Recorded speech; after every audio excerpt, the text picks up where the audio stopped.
Okay, so picture this. It's kind of like an old school cartoon or anime visual. There is this massive, incredibly heavy iron weight just hanging literally right over your head the exact second you wake up. You know that feeling, right? It's that absolute dread before your feet even touch the floor. Well, welcome to this explainer. Today we're diving into some incredibly powerful source material that actually offers a strategy for getting out from under that crushing weight. We're going to look at how finding peace and, believe it or not, actually supercharging your productivity all starts by seeking God first. Just imagine it, a literal 1,000-pound cartoon anvil. It's stamped in big, bold letters with "Today's Worries," and it is hovering inches above your pillow. The alarm goes off and boom! Immediately your brain is just completely bombarded, right? It's the unread emails from your boss. It's the kids' frantic schedules. It's financial pressures, endless to-do lists, and all those creeping silent fears that threaten to completely crush us before we even have a chance to throw off the covers. Honestly, it is a frantic, tense, and totally breathless way to start the day. But take a breath. What if you didn't have to just brace for impact every single morning? Do you want to know how to dodge that anvil before you even get out of bed? Our sources outline a really calming, highly intentional intervention, and it's drawn directly from powerful morning prayer practices. In this explainer, we're going to look at how you can fundamentally shift your morning routine. The goal here is so you can step out of bed feeling light, focused, and totally ready to take on whatever comes your way. The absolutely crucial intervention we find in our source texts is this concept called the morning pause. And it's exactly what it sounds like. It's about gently and deliberately setting aside every single distraction and turning your heart toward God. And we mean doing this before you check a single text message, before you start working, and definitely before you try to shoulder all the day's responsibilities. It's an intentional choice to just slow down.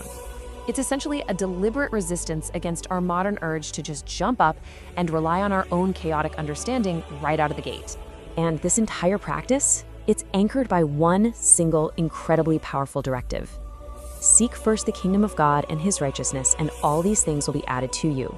That's Matthew chapter 6, verse 33. According to our texts, this verse is literally the hinge that turns a heavy morning into a light one. By choosing to seek that divine presence first, the authors argue that, hey, you aren't ignoring your day, not at all. Actually, you're prioritizing your ultimate source of strength. You do that so that everything else can just organically fall into its proper place. The texts describe what we could playfully call a spiritual exchange rate. Think of it this way. On one hand, we've got the world's weight. That's our anvil, right? It's full of pride, bitterness, frustration, and fear. But when you take that pause and you seek first, you are actively trading those heavy worldly burdens for spiritual armor. You get to exchange pride for humility. Bitterness gets traded for forgiveness. Frustration turns into patience, and fear gets swapped for faith. I mean, it is the ultimate trade-up. Okay, so you might be wondering, how do we actually execute this in real life? Well, based on the source prayers, there's a really clear 4-step process to kind of ground all these abstract concepts. Step 1, still the heart. Just quiet all that internal noise. Step 2, express gratitude. Just be thankful for the simple gift of a brand new day. Step 3, surrender your own plans. And step 4, ask for divine guidance. It's this beautifully structured, super practical blueprint for your entire morning. Let's zoom in on that third step for a second, surrendering our plans. This is deeply rooted in Paul's letter to the Philippians. The text explicitly tells us not to be anxious about anything, but in every situation, by prayer and petition, with thanksgiving, to present our requests to God. The sources really emphasize that by doing this, by following this step, we're finally giving ourselves permission to release our silent battles.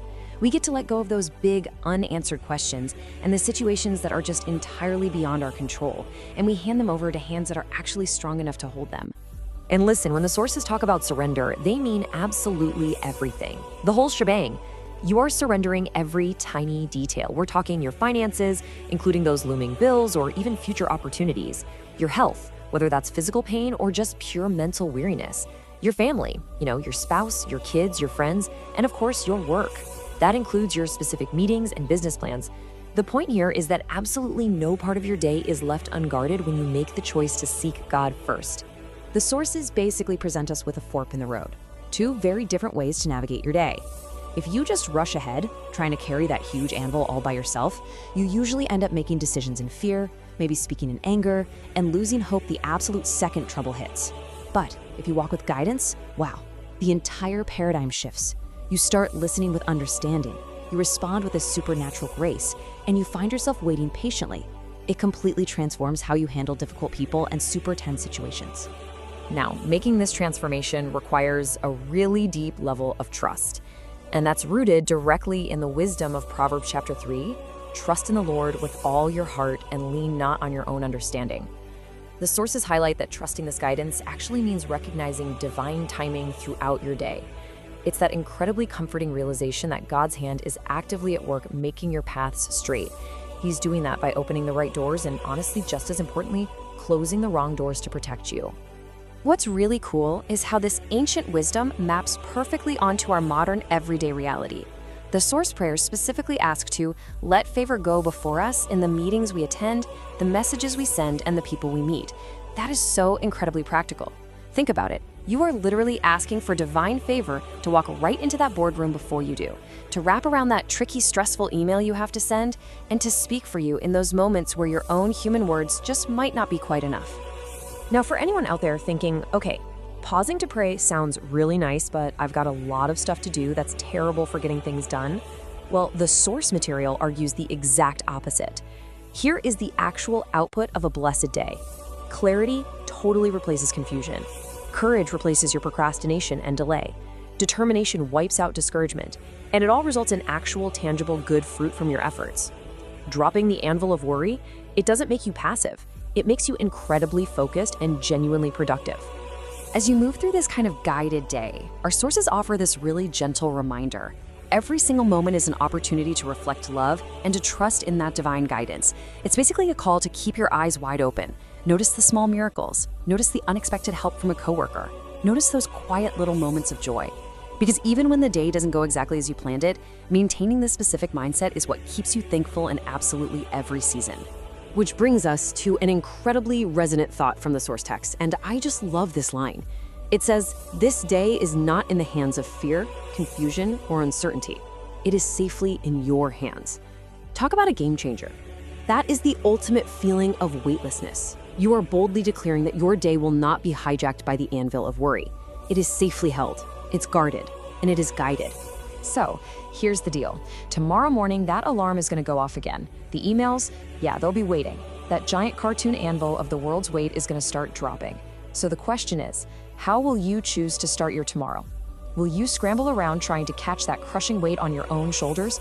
Or will you take the morning pause, seek God first, and step into a day of profound peace and productivity? The choice is entirely yours.